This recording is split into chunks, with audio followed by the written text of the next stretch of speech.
Chapter number 4 start करन लगे हैं structure of an atom. ठीक है, structure of an atom which आपां पढ़ांगे कि ਜਿਹੜੇ ਵੀ ਐਟਮ ਦਾ ਸਟਰਕਚਰ ਹੈ ਉਹ ਕਿੱਦਾਂ ਦਾ ਹੁੰਦਾ ਹੈ ਤੇ ਐਟਮ ਵਿੱਚ ਜਿਹੜੇ ਇਲੈਕਟ੍ਰੋਨ ਪ੍ਰੋਟੋਨਸ ਤੇ ਨਿਊਟਰੋਨਸ ਹੈ ਉਹਨਾਂ ਦੀ ਅਰੇਂਜਮੈਂਟ ਕਿਵੇਂ ਹੁੰਦੀ ਹੈ। ਠੀਕ ਹੈ, ਸਭ ਤੋਂ ਪਹਿਲਾਂ ਤਾਂ ਆ ਗਿਆ John Dalton assumed that atom is indivisible. ਆਪਾਂ chapter number 3 atoms and molecules ਵਿੱਚ ਪੜ੍ਹਿਆ ਸੀ ਜੌਨ ਡਾਲਟਨ ਬਾਰੇ। ਜੌਨ ਡਾਲਟਨ ਨੇ ਕਿਹਾ ਸੀਗਾ ਕਿ ਜਿਹੜਾ ਵੀ ਆਪਾਂ ਐਟਮ ਪੜ੍ਹਦੇ ਹਾਂ ਉਹ ਐਟਮ ਕੀ ਹੁੰਦਾ, ਇਨਡਿਵਿਜ਼ੀਬਲ ਹੁੰਦਾ। ਇਨਡਿਵਿਜ਼ੀਬਲ ਮਤਲਬ ਉਹਨੂੰ ਆਪਾਂ ਹੋਰ ਫਰਦਰ ਨਹੀਂ ਤੋੜ ਸਕਦੇ। In 1866 Goldstein discovered the presence of new radiation। 1866 ਈਸਵੀ ਵਿੱਚ ਕੀ ਹੋਇਆ, ਗੋਲਡਸਟੇਨ ਨੇ ਨਿਊ ਰੇਡੀਏਸ਼ਨਸ ਦੀ ਪ੍ਰੈਜ਼ੈਂਸ ਨੂੰ ਡਿਸਕਵਰ ਕੀਤਾ ਸੀ। ਕਿਹਦੇ ਥਰੂ? ਇਹਨਾਂ ਗੈਸ ਡਿਸਚਾਰਜ ਟਿਊਬ। ਠੀਕ ਹੈ, ਗੈਸ ਡਿਸਚਾਰਜ ਟਿਊਬ ਦੇ ਥਰੂ ਉਹਨੇ ਨਿਊ ਰੇਡੀਏਸ਼ਨਸ ਦੀਆਂ ਪ੍ਰੈਜ਼ੈਂਸ ਨੂੰ ਫਾਈਂਡ ਆਊਟ ਕੀਤਾ ਸੀ ਤਾਂ ਉਹਨਾਂ ਨੇ ਉਹ ਨਿਊ ਰੇਡੀਏਸ਼ਨਸ ਨੂੰ ਕੈਨਾਲ ਰੇਜ਼ ਕਹਿਣਾ ਸ਼ੁਰੂ ਕਰਤਾ ਸੀ। ਠੀਕ ਹੈ, ਇਹ ਜਿਹੜੀਆਂ ਕੈਨਾਲ ਰੇਜ਼ ਸੀਗੀਆਂ ਇਹ ਪੋਜ਼ੀਟਿਵਲੀ ਚਾਰਜਡ ਰੇਡੀਏਸ਼ਨ ਸੀਗੀਆਂ। ਕੈਨਾਲ ਰੇਜ਼ ਕੀ ਸੀ? ਪੋਜ਼ੀਟਿਵਲੀ ਚਾਰਜ ਰੇਡੀਏਸ਼ਨ ਸੀਗੀਆਂ, ਜਿਹਨੇ ਮਤਲਬ ਪੋਜ਼ੀਟਿਵਲੀ ਚਾਰਜ ਰੇਡੀਏਸ਼ਨਸ ਨੇ ਆਪਾਂ ਨੂੰ ਗਾ ਫਰਦਰ ਪ੍ਰੋਟੋਨਸ ਦੀ ਡਿਸਕਵਰੀ ਵਿੱਚ ਹੈਲਪਫੁਲ ਹੋਇਆ। ਮਤਲਬ ਆਪਾਂ ਨੂੰ ਪਤਾ ਲੱਗਾ ਕਿ ਜਿਹੜਾ ਇੱਕ ਐਟਮ ਹੈ, ਐਟਮ ਇਨਡਿਵਿਜ਼ੀਬਲ। ਐਟਮ ਨੂੰ ਆਪਾਂ ਇੱਦਾਂ ਨਹੀਂ ਕਹਿ ਸਕਦੇ ਕਿ ਐਟਮ ਆਪਾਂ ਹੋਰ ਡਿਵਾਈਡ ਨਹੀਂ ਕਰ ਸਕਦੇ, ਬਟ ਐਕਚੁਅਲੀ ਆਪਾਂ ਐਟਮ ਨੂੰ ਹੋਰ ਵੀ ਡਿਵਾਈਡ ਕਰ ਸਕਦੇ ਹਾਂ 3 ਪਾਰਟਸ ਵਿੱਚ, ਇਲੈਕਟ੍ਰੋਨਸ, ਪ੍ਰੋਟੋਨਸ ਵਿੱਚ। ਨਿਊਟਰੋਨਸ ਹੈਗੇ ਫਰਦਰ ਐਕਸਪਲੇਨ ਕਰਾਂਗੇ। ਸੋ ਆਪਾਂ ਐਟਮ ਨੂੰ ਫਰਦਰ ਡਿਵਾਈਡ ਕਰ ਸਕਦੇ ਹਾਂ। ਠੀਕ ਹੈ, ਤਾਂ ਇਹ ਕੈਨਾਲ ਰੇਜ਼ ਨੇ ਹੈਲਪਫੁਲ ਕੀਤਾ ਸੀ ਪ੍ਰੋਟੋਨਸ ਦੀ ਡਿਸਕਵਰੀ ਲਈ। ਬਾਅਦ ਵਿੱਚ 1900 ਵਿੱਚ ਕੀ ਹੋਇਆ, ਜੇ ਥੋਮਸਨ ਨੇ ਹੋਰ ਸਬ ਅਟੋਮਿਕ ਪਾਰਟੀਕਲ ਇਲੈਕਟ੍ਰੋਨ ਦੀ ਡਿਸਕਵਰੀ ਕੀਤੀ। ਠੀਕ ਹੈ, ਗੋਲਡਸਟੇਨ ਨੇ ਕੀ ਕੀਤਾ ਸੀਗਾ, ਪੋਜ਼ੀਟਿਵਲੀ charge that is proton the Discovery ਕੀਤੀ। ਅਤੇ 1900 ਮਤਲਬ ਈਅਰ ਵਿੱਚ ਕੀ ਹੋਇਆ, ਜੇ ਥੋਮਸਨ ਨੇ ਇਲੈਕਟ੍ਰੋਨ ਦੀ ਡਿਸਕਵਰੀ ਕੀਤੀ। ਉਹਨੂੰ ਦੱਸਿਆ ਕਿ ਜਿਹੜਾ ਐਟਮ ਹੈ ਉਹਨੂੰ ਫਰਦਰ ਆਪਾਂ negatively charged particles that is electrons ਵਿੱਚ ਵੀ ਤੋੜ ਸਕਦੇ ਹਾਂ। ਹੁਣ ਇਹ ਇਲੈਕਟ੍ਰੋਨ ਅਤੇ ਪ੍ਰੋਟੋਨਸ ਵਿੱਚ ਕੀ ਫਰਕ ਹੁੰਦਾ? ਜਿਹੜੇ ਇਲੈਕਟ੍ਰੋਨਸ ਹੁੰਦੇ ਆ ਉਹ ਨੈਗੇਟਿਵਲੀ ਚਾਰਜ ਹੁੰਦੇ ਆ। ਇਲੈਕਟ੍ਰੋਨਸ ਹੁੰਦੇ ਆ ਨੈਗੇਟਿਵਲੀ ਚਾਰਜ, ਆਹ ਵਾਲੇ ਇਲੈਕਟ੍ਰੋਨਸ ਨੈਗੇਟਿਵਲੀ ਚਾਰਜਡ। ਠੀਕ ਹੈ, ਅਤੇ ਜਿਹੜੇ ਪ੍ਰੋਟੋਨਸ ਹੁੰਦੇ ਆ ਉਹ ਹੁੰਦੇ ਆ positively charged. Clear? Electrons negatively, protons positively charged. ਜਿਹੜਾ ਇਹਦਾ ਮਾਸ ਹੁੰਦਾ ਇਲੈਕਟ੍ਰੋਨ ਦਾ, ਉਹ ਮਾਸ ਹੁੰਦਾ ਨਿਗਲੀਜੀਬਲ, ਮਤਲਬ ਨਾ ਮਾਤਰ ਇਹਦਾ ਮਾਸ ਹੁੰਦਾ, ਬਹੁਤ ਘੱਟ ਭਾਰ ਹੁੰਦਾ ਇੱਕ ਇਲੈਕਟ੍ਰੋਨ ਦਾ। ਇਹਦਾ ਜਿਹੜਾ ਪੋਜ਼ੀਟਿਵਲੀ ਚਾਰਜ ਪ੍ਰੋਟੋਨ ਹੈ, ਪ੍ਰੋਟੋਨ ਦਾ ਜਿਹੜਾ ਮਾਸ ਆ ਉਹ ਹੁੰਦਾ 1 ਯੂਨਿਟ। ਠੀਕ ਹੈ, ਇੱਕ 1 ਯੂਨਿਟ ਦੇ ਬਰਾਬਰ ਹੁੰਦਾ ਪ੍ਰੋਟੋਨ ਦਾ ਮਾਸ। ਇਲੈਕਟ੍ਰੋਨ ਉੱਪਰ ਚਾਰਜ ਹੁੰਦਾ -1, ਕਿਉਂਕਿ ਇਲੈਕਟ੍ਰੋਨ ਨੈਗੇਟਿਵਲੀ ਚਾਰਜ ਹੁੰਦਾ ਨਾ, ਤਾਂ ਇਲੈਕਟ੍ਰੋਨ ਉੱਪਰ ਚਾਰਜ ਹੁੰਦਾ -1 ਅਤੇ ਪ੍ਰੋਟੋਨ ਉੱਪਰ ਕਿਹੜਾ ਚਾਰਜ ਹੁੰਦਾ +1। ਇਲੈਕਟ੍ਰੋਨ ਨੂੰ ਕਿਹਨੇ ਡਿਸਕਵਰ ਕੀਤਾ ਸੀ? ਜੇ ਥੋਮਸਨ ਨੇ। ਜੇ ਥੋਮਸਨ ਨੇ ਡਿਸਕਵਰ ਕੀਤਾ ਸੀ ਇਲੈਕਟ੍ਰੋਨ ਨੂੰ, ਅਤੇ ਗੋਲਡਸਟੇਨ ਨੇ ਡਿਸਕਵਰ ਕੀਤਾ ਸੀਗਾ ਪ੍ਰੋਟੋਨ ਨੂੰ, ਦੈਟ ਇਜ਼ ਪੋਜ਼ੀਟਿਵਲੀ ਚਾਰਜਡ ਪਾਰਟੀਕਲ ਨੂੰ। ਠੀਕ ਹੈ, ਉਸ ਤੋਂ ਬਾਅਦ ਗੱਲ ਆਈ ਇਲੈਕਟ੍ਰੋਨ ਪ੍ਰੋਟੋਨ ਦਾ ਸਮਝ ਆ ਗਈ ਕਿ ਜੇ ਥੋਮਸਨ ਨੇ ਇਲੈਕਟ੍ਰੋਨ ਫਾਈਂਡ ਆਊਟ ਕਰਤਾ ਅਤੇ ਆਪਣਾ ਗੋਲਡਸਟੇਨ ਨੇ ਪੋਜ਼ੀਟਿਵਲੀ ਚਾਰਜ ਪ੍ਰੋਟੋਨ ਫਾਈਂਡ ਆਊਟ ਕਰਤਾ। ਉਸ ਤੋਂ ਬਾਅਦ ਗੱਲ ਆਈ ਨਿਊਟਰੋਨ ਦੀ, ਕਿਉਂਕਿ ਇੱਕ ਐਟਮ ਦੇ ਵਿੱਚ ਪ੍ਰੋਟੋਨ ਵੀ ਹੁੰਦਾ ਹੈ, ਨਿਊਟਰੋਨ ਵੀ ਹੁੰਦਾ ਹੈ, ਅਤੇ ਉਹਦੇ ਆਸੇ ਪਾਸੇ ਇਲੈਕਟ੍ਰੋਨਸ ਵੀ ਹੁੰਦੇ ਆ, ਸਾਰਾ ਕੁਛ ਹੁੰਦਾ ਹੈ। ਠੀਕ ਹੈ, ਤਾਂ ਜਿਹੜਾ ਨਿਊਟਰੋਨ ਸੀਗਾ ਉਹ ਚਿਡਵਿਕ ਨੇ ਮਤਲਬ ਕਿ ਡਿਸਕਵਰ ਕੀਤਾ ਸੀ ਇੱਕ ਐਕਸਪੈਰੀਮੈਂਟ ਦੇ ਥਰੂ। ਚਿਡਵਿਕ ਨੇ ਡਿਸਕਵਰ ਕੀਤਾ ਹੈ ਨਿਊਟਰੋਨ, ਅਤੇ ਨਿਊਟਰੋਨ ਉੱਪਰ ਕੋਈ ਚਾਰਜ ਨਹੀਂ ਹੁੰਦਾ। ਜਿਵੇਂ ਪ੍ਰੋਟੋਨ ਉੱਪਰ ਹੁੰਦਾ ਹੈ ਪੋਜ਼ੀਟਿਵ ਚਾਰਜ, ਇਲੈਕਟ੍ਰੋਨ ਉੱਪਰ ਹੁੰਦਾ ਨੈਗੇਟਿਵ ਚਾਰਜ, ਉਵੇਂ ਨਿਊਟਰੋਨ ਉੱਪਰ ਕੋਈ ਚਾਰਜ ਨਹੀਂ ਹੁੰਦਾ, 0 ਚਾਰਜ, ਨਾ ਪੋਜ਼ੀਟਿਵ ਨਾ ਨੈਗੇਟਿਵ। ਕਲੀਅਰ? ਨੈਕਸਟ ਆ ਗਿਆ ਆਪਣੇ ਕੋਲ structure of an atom. Structure of an atom, ਕਾਫੀ ਸਾਰੇ ਸਾਇੰਟਿਸਟ ਆਏ, ਉਹਨਾਂ ਨੇ 1 ਬਾਏ 1 ਦੱਸਣਾ ਸ਼ੁਰੂ ਕੀਤਾ ਕਿ ਐਟਮ ਇੱਦਾਂ ਦਾ ਹੋਊਗਾ, ਐਟਮ ਇੱਦਾਂ ਦਾ ਹੋਊਗਾ। ਤਾਂ 1 ਬਾਏ 1 ਆਪਾਂ ਰੀਡ ਕਰਾਂਗੇ। ਸਭ ਤੋਂ ਪਹਿਲਾਂ ਆਪਾਂ ਰੀਡ ਕਰਦੇ ਹਾਂ ਥੋਮਸਨਸ ਮਾਡਲ ਆਫ ਐਨ ਐਟਮ, ਕਿ ਥੋਮਸਨ ਨੇ ਇੱਕ ਐਟਮ ਨੂੰ ਕਿਵੇਂ ਐਕਸਪਲੇਨ ਕੀਤਾ ਸੀ।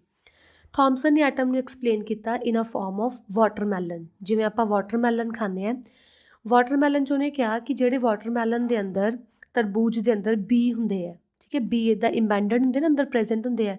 ਉਹਨੇ ਕਿਹਾ ਕਿ ਜਿਹੜੇ ਵੀ ਅੰਦਰ ਚੀਜ਼ ਪ੍ਰੈਜੈਂਟ ਹੈ ਬਲੈਕ, ਉਹਨੂੰ ਇਲੈਕਟ੍ਰੋਨਸ ਕਹਿਣਾ ਸ਼ੁਰੂ ਕਰਤਾ। ਇਲੈਕਟ੍ਰੋਨਸ ਮਤਲਬ ਨੈਗੇਟਿਵਲੀ ਚਾਰਜਡ, ਅਤੇ ਜਿਹੜਾ ਰੈੱਡ ਪੋਰਸ਼ਨ ਸੀਗਾ, ਜਿਹੜਾ ਆਪਾਂ ਮਤੀਰਾ ਖਾਂਦੇ ਹਾਂ, ਉਹ ਰੈੱਡ ਪੋਰਸ਼ਨ ਉਹਨੇ ਕਿਹਾ ਕੀ ਹੈ, ਪ੍ਰੋਟੋਨਸ ਹੈ। Protons means ਪੋਜ਼ੀਟਿਵਲੀ charged. ਮਤਲਬ ਇੱਕ ਸਟਰਕਚਰ ਦੇ ਵਿੱਚ ਇਲੈਕਟ੍ਰੋਨਸ ਰਿਵੋਲਵ ਕਰਦੇ ਆ ਅਤੇ ਉਹਦੇ ਆਸੇ ਪਾਸੇ ਕੀ ਹੁੰਦਾ, ਪ੍ਰੋਟੋਨਸ ਹੁੰਦੇ ਆ। Clear? In sphere of protons, ਵੀ ਇੱਕ ਪ੍ਰੋਟੋਨ ਦੇ ਸਫੀਅਰ ਦੇ ਵਿੱਚ ਇਲੈਕਟ੍ਰੋਨਸ ਆਰ ਡਿਸਟ੍ਰੀਬਿਊਟਡ, ਇਲੈਕਟ੍ਰੋਨਸ ਨੂੰ ਡਿਸਟ੍ਰੀਬਿਊਟ ਕੀਤਾ ਹੋਇਆ ਇੱਦਾਂ ਵੀ ਜਿਹੜੇ ਬੀਜ ਇੱਦਾਂ ਡਿਸਟ੍ਰੀਬਿਊਟ ਕੀਤੇ ਹੋਏ ਨੇ। ਜਿੰਨੇ ਪੋਜ਼ੀਟਿਵ ਚਾਰਜ ਹੋਣਗੇ, ਜਿੰਨਾ ਰੈੱਡ ਪੋਰਸ਼ਨ 'ਚ ਪੋਜ਼ੀਟਿਵ ਚਾਰਜ ਹੋਊਗਾ ਓਨਾ ਹੀ ਵਿੱਚ ਬੀਜ ਹੋਣਗੇ ਨੈਗੇਟਿਵ ਚਾਰਜ ਇਕੁਅਲ ਅਮਾਊਂਟ 'ਚ ਹੋਣਗੇ। ਮਤਲਬ positive charge equals to negative charge. ਪਹਿਲਾਂ ਤਾਂ ਉਹਨੇ ਕਿਹਾ ਕਿ ਸਫੀਅਰ ਦੇ ਪੋਜ਼ੀਟਿਵ ਚਾਰਜ ਵਿੱਚ ਨੈਗੇਟਿਵ ਚਾਰਜ ਨੂੰ ਇੰਬੈਂਡ ਕੀਤਾ ਹੋਇਆ। ਸੈਕਿੰਡ ਉਹਨੇ ਕਿਹਾ ਕਿ ਜਿੰਨੇ ਪੋਜ਼ੀਟਿਵ ਚਾਰਜ ਹੋਣਗੇ ਓਨੇ ਹੀ ਨੈਗੇਟਿਵ ਚਾਰਜ ਹੋਣਗੇ।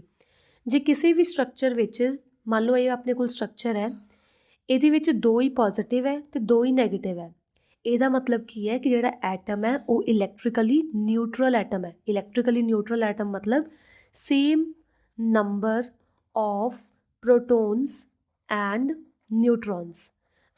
ਇਲੈਕਟ੍ਰੋਨਸ। ਜਦੋਂ ਕਿਸੇ ਵੀ ਐਟਮ ਦੇ ਵਿੱਚ ਸੇਮ ਨੰਬਰ ਆਫ ਪ੍ਰੋਟੋਨਸ ਅਤੇ ਸੇਮ ਨੰਬਰ ਆਫ ਇਲੈਕਟ੍ਰੋਨਸ ਹੋਣ, 2 ਹੀ ਪ੍ਰੋਟੋਨਸ 2 ਹੀ ਇਲੈਕਟ੍ਰੋਨਸ, ਤਾਂ ਉਹ ਐਟਮ ਕੀ ਹੁੰਦਾ, ਇਲੈਕਟ੍ਰੀਕਲੀ ਨਿਊਟਰਲ। ਠੀਕ ਹੈ, ਤਾਂ ਉਹਨੇ ਕਿਹਾ ਸੀਗਾ ਕਿ ਜਿਹੜਾ ਐਟਮ ਹੁੰਦਾ ਉਹ ਇਲੈਕਟ੍ਰੀਕਲੀ ਨਿਊਟਰਲ ਐਟਮ ਹੁੰਦਾ ਹੈ। ਦੂਸਰੀ ਗੱਲ ਆਈ Rutherford model of an atom. Rutherford ਨੇ ਕੀ ਕੀਤਾ ਸੀ, ਰਦਰਫੋਰਡ ਨੇ ਨਾ ਇੱਕ ਗੋਲਡ ਫੋਇਲ ਲਈ ਸੀ। ਆਹ ਵਾਲਾ ਜਿਹੜਾ ਆਪਾਂ ਨੂੰ ਗੋਲ ਗੋਲ ਦਿਖ ਰਿਹਾ ਹੈ, ਇਹ ਗੋਲਡ ਦੀ ਫੋਇਲ ਸੀਗੀ। ਉਹਨੇ ਗੋਲਡ ਦੀ ਫੋਇਲ ਵਿੱਚੋਂ ਕੀ ਕੀਤਾ, ਰੇਡੀਏਸ਼ਨਸ ਅਲਫਾ ਪਾਰਟੀਕਲਸ ਨੂੰ ਪਾਸ ਕਰਨਾ ਸ਼ੁਰੂ ਕੀਤਾ। ਜਦੋਂ ਉਹਨੇ ਗੋਲਡ ਦੀ ਫੋਇਲ ਵਿੱਚੋਂ ਮਤਲਬ ਕਿ ਅਲਫਾ ਪਾਰਟੀਕਲਸ ਪਾਸ ਕਰਨੇ ਸ਼ੁਰੂ ਕੀਤੇ ਤਾਂ ਉਹਨੇ ਕੀ ਨੋਟ ਕੀਤਾ ਕਿ ਕੁਛ ਕੁ ਜਿਹੜੀਆਂ ਰੇਡੀਏਸ਼ਨਸ ਹੈ, ਦੇਖੋ ਮੈਂ ਫਸਟ ਆਹ ਵਾਲੀ ਰੇਡੀਏਸ਼ਨ ਲੈ ਰਹੀ ਹਾਂ, ਕੁਛ ਕੁ ਰੇਡੀਏਸ਼ਨਸ ਹੈ ਗੋਲਡ ਫੋਇਲ ਵਿੱਚੋਂ ਬੜੀ ਈਜ਼ੀਲੀ ਪਾਸ ਹੋ ਰਹੀਆਂ ਸੀ। ਦੇਖੋ 1 ਵਾਲੀ ਵੀ ਹੋ ਰਹੀ ਹੈ, ਸੈਕਿੰਡ ਵਾਲੀ ਵੀ ਈਜ਼ੀਲੀ ਪਾਸ ਹੋ ਰਹੀ ਹੈ।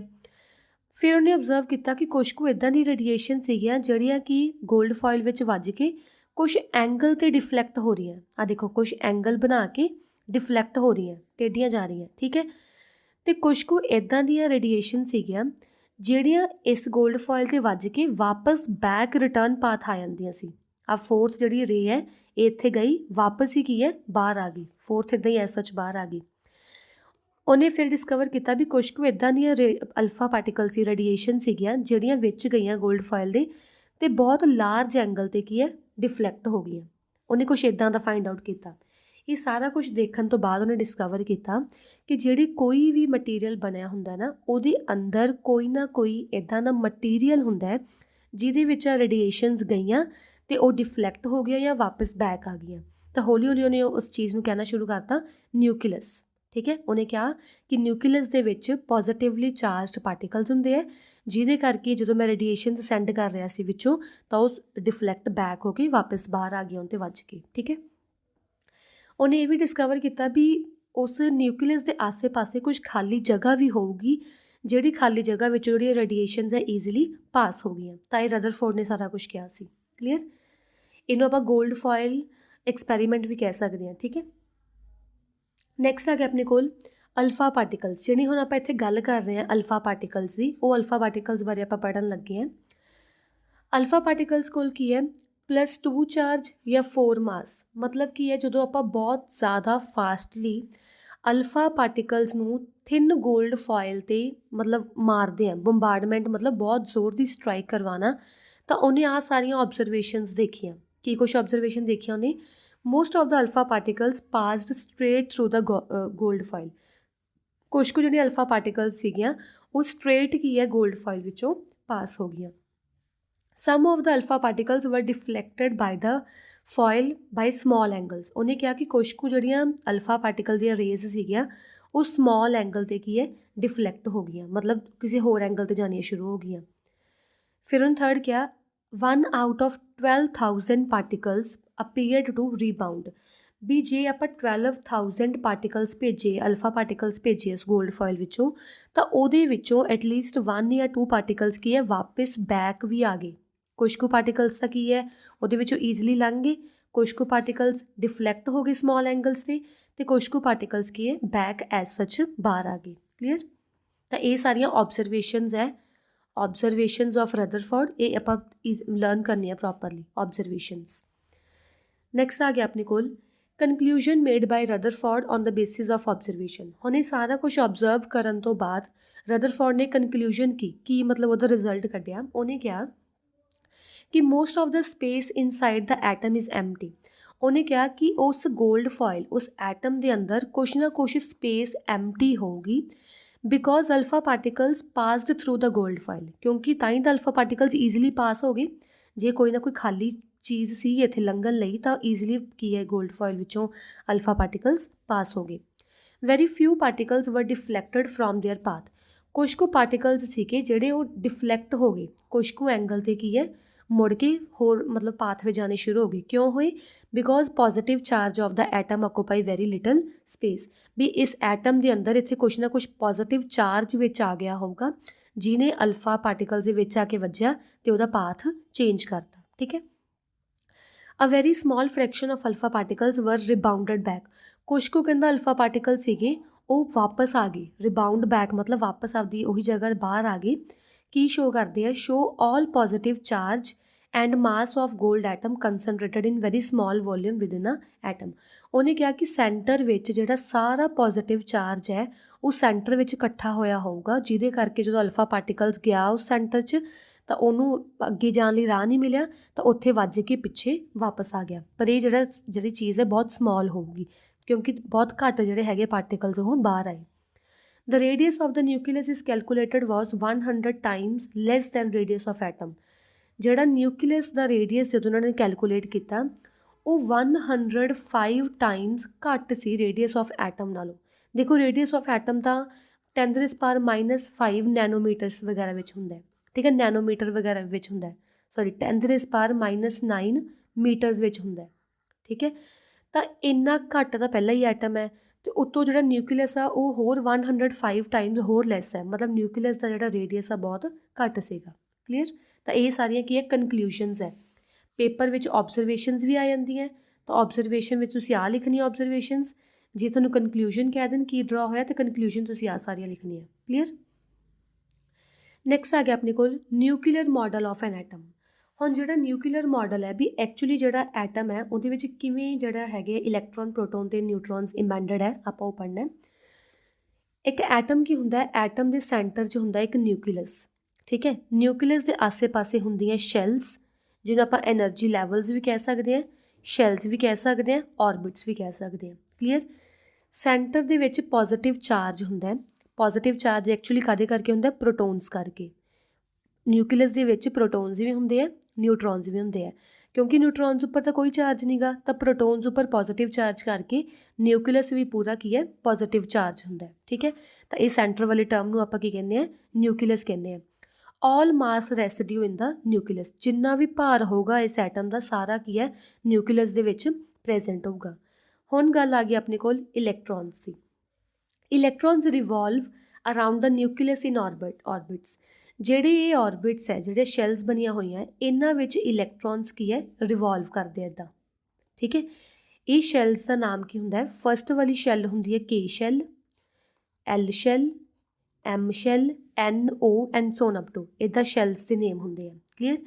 ਕੇ ਸ਼ੈਲ ਵਿੱਚ ਵੱਧ ਤੋਂ ਵੱਧ 2 ਇਲੈਕਟ੍ਰੋਨਸ ਹੋ ਸਕਦੇ ਆ, ਐਲ ਵਿੱਚ 8, ਐਮ ਵਿੱਚ 8। ਆਪਾਂ 9th-10th ਤੱਕ ਬਸ ਇਹੀ ਪੜ੍ਹਨਾ ਹੈ ਕਿ 2 8 8 ਵੀ ਲਾਸਟ ਸ਼ੈਲ 'ਚ ਆਪਾਂ 8 8 ਇਲੈਕਟ੍ਰੋਨਸ ਹੀ ਭਰਨੇ ਆ।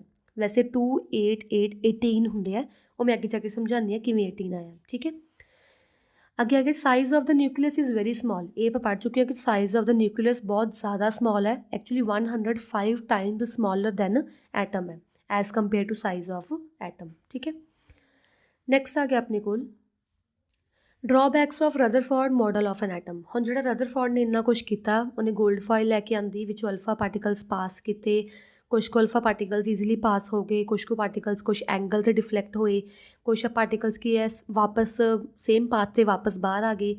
ਇਹ ਸਾਰਾ ਕੁਛ ਉਹਨੇ ਕੀਤਾ, ਬਹੁਤ ਸਾਰੀ ਓਬਜ਼ਰਵੇਸ਼ਨਸ ਉਹਨੇ ਕਨਕਲੂਜਨਸ ਕੀਤੇ, ਬਟ ਫਿਰ ਵੀ ਫਿਲਹਾਲ ਬਹੁਤ ਸਾਰੀਆਂ ਡਰਾਬੈਕਸ ਸੀਗੀਆਂ, ਬਹੁਤ ਸਾਰੇ ਮਤਲਬ ਨੈਗੇਟਿਵ ਇੰਪੈਕਟਸ ਰਹੇ। ਕੀ ਕੁਛ ਨੈਗੇਟਿਵ ਇੰਪੈਕਟ ਸੀ ਆਪਾਂ ਉਹ ਪੜ੍ਹਦੇ ਹਾਂ।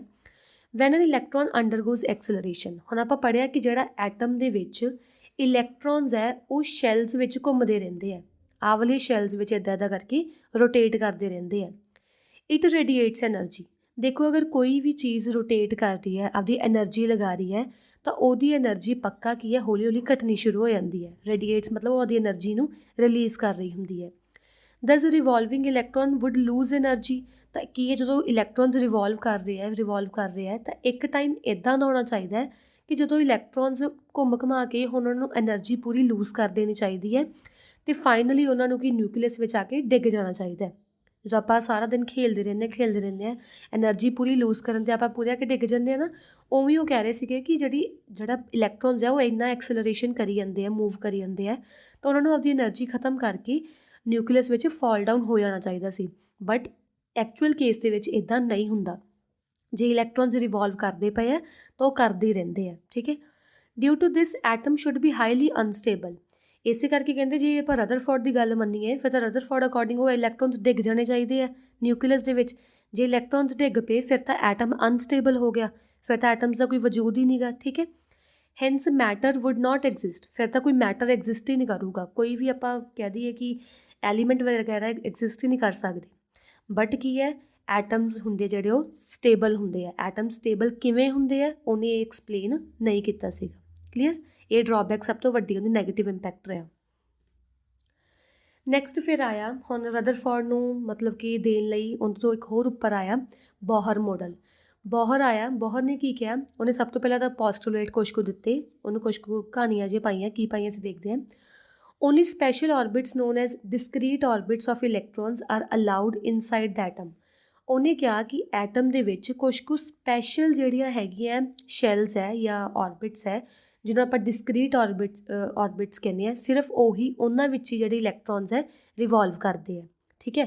ਫਿਰ ਉਹਨੇ ਕਿਹਾ while revolving in discrete orbits the electron do not radiate energy. ਉਹਨੇ ਕਿਹਾ ਕਿ ਜਦੋਂ ਇਹ ਸਪੈਸ਼ਲੀ ਡਿਜ਼ਾਈਨਡ ਆਰਬਿਟਸ ਵਿੱਚ ਜਦੋਂ ਇਲੈਕਟ੍ਰੋਨਸ ਘੁੰਮਦੇ ਆ ਨਾ, ਉਦੋਂ ਉਹਨਾਂ ਵਿੱਚੋਂ ਕੋਈ ਐਨਰਜੀ ਰੇਡੀਏਟ ਨਹੀਂ ਕਰਦੇ, ਕੋਈ ਐਨਰਜੀ ਲੂਜ਼ ਨਹੀਂ ਕਰਦੇ।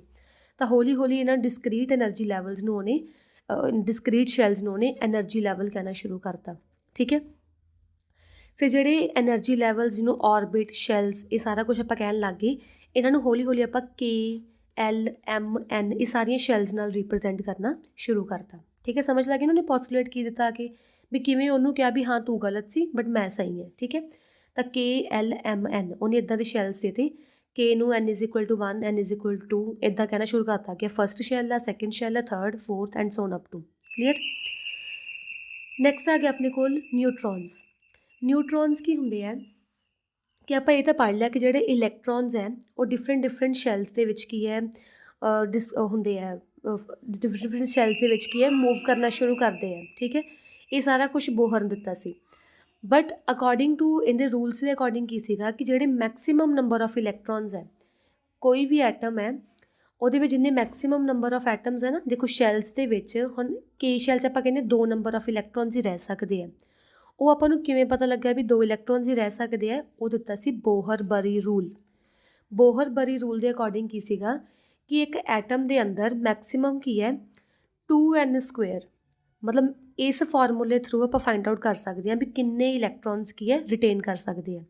ਸਮਝਾਉਂਦੀ ਹਾਂ ਕਿਵੇਂ, ਦੇਖੋ K ਸ਼ੈਲ ਲਈ ਆਪਾਂ ਨੂੰ ਪਤਾ K ਸ਼ੈਲ ਲਈ N = 1 ਹੁੰਦਾ, ਤਾਂ ਅਕੋਰਡਿੰਗ ਟੂ ਬੋਹਰ-ਬਰੀ ਰੂਲ ਆਪਾਂ ਨੂੰ ਪਤਾ 2n² ਹੁੰਦਾ ਫਾਰਮੂਲਾ।